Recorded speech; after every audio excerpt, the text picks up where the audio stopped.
Good morning. Coming to you early today again. Told you that yesterday, and Sunday morning tomorrow will be Sutton at 9 o'clock for worship at Mabel. But today we look at 2 Timothy chapter 4, the last of what Paul writes to Timothy here in these two books we've been looking at. And verse 1 says, I charge you in the presence of God and of Jesus Christ, who is to judge the living and the dead. And then the very second verse says, preach the word. And, this is one of the things that I've heard many times that, some pastors don't preach the word. They're preaching something else. They're, who knows what it is people think they're preaching. But to preach the word means to remain true to the gospel of Christ, true to the gospel that God has given to us, the good news in Jesus Christ. And he says, be ready in season and out of season. Reprove, rebuke, exhort, and then with complete patience and teaching.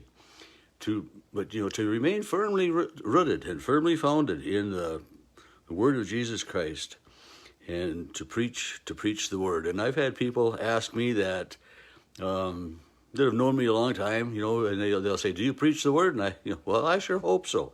I sure hope so. And verse 3 then is a warning. He says, for the time is coming when people will not endure sound teaching, but having itching ears, they will accumulate for themselves teachers to suit their own passions. And I think about that. They have itching ears. They want to hear what they want to hear. They don't want to hear the truth sometimes. They want to twist the gospel to fit their own ways. And it's a reminder of, you see a post that'll say, a lie is a lie no matter if everybody believes it, and the truth is the truth, even if no one believes it. And that's very, very true in today's society as well. I mean, we have a lot of falsehoods that are going around and being taught and followed, and people just aren't always staying true to the word. And so Paul is reminding Timothy as a young pastor, and I think he's reminding each and every one of us to remain true in our faith. He says, people will, with their itching ears, they will turn away from listening to the truth, and they wander off into myths. And as be sober-minded. Don't be easily swayed, but be clear in your thinking in all of those things. And then Paul talks about his life. He says, I have fought the good fight. I've finished the race. I've kept the faith. And he kind of likens our belief in God, our trust, as this race. And in our life, it's that way. We start out weak, and we grow, and we get stronger, and then at the end of our lives, when the finish line is coming, a lot of times our bodies get worn out and tired out, and we're just ready for it to be done. And I've visited with many people over the years that are ready when they've lived the good life and fought the good fight. They've run the race, and they're ready for the race to be done. And that's where Paul is in his mind and in his everything. He's commented other times in other writings, that he would much rather be in heaven with Jesus than to still be here on earth. But he knows that his place is here on earth. But but Paul is confident that he's stayed true to the faith, and I think that's something that each of us needs to be confident of too, that we've remained true to the faith, that we haven't wavered off. We haven't had those itching ears that he talked about in verse 3 here. And then Paul finishes up asking Timothy, do your best to come to me soon. He says this, several others have deserted me, several others have gone on their way. I've sent other ones out to do other ministry, But Paul would like to see Timothy again. And I think about that, as people of community.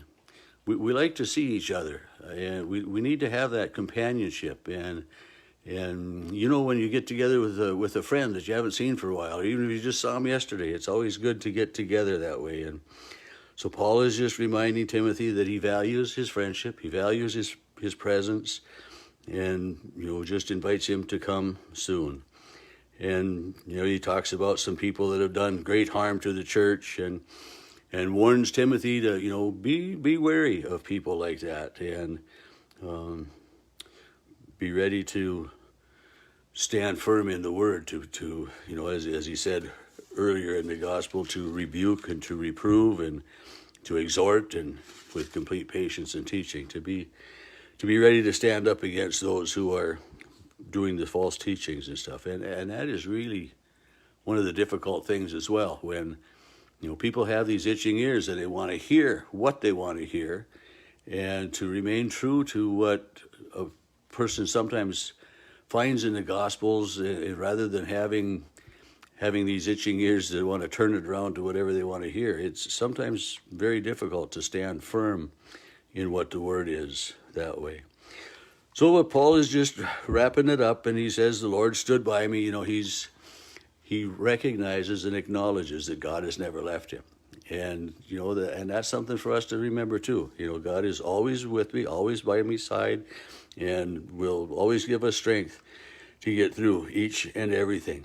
In verse 18, he says, the Lord will rescue me from every evil deed and bring me safely into his heavenly kingdom. To him be the glory forever and ever. And I think that's such a promise. The Lord will rescue me from every evil deed and bring me safely home. May you have faith and remain firm in that faith of that very true promise. God's blessing this day. See you tomorrow.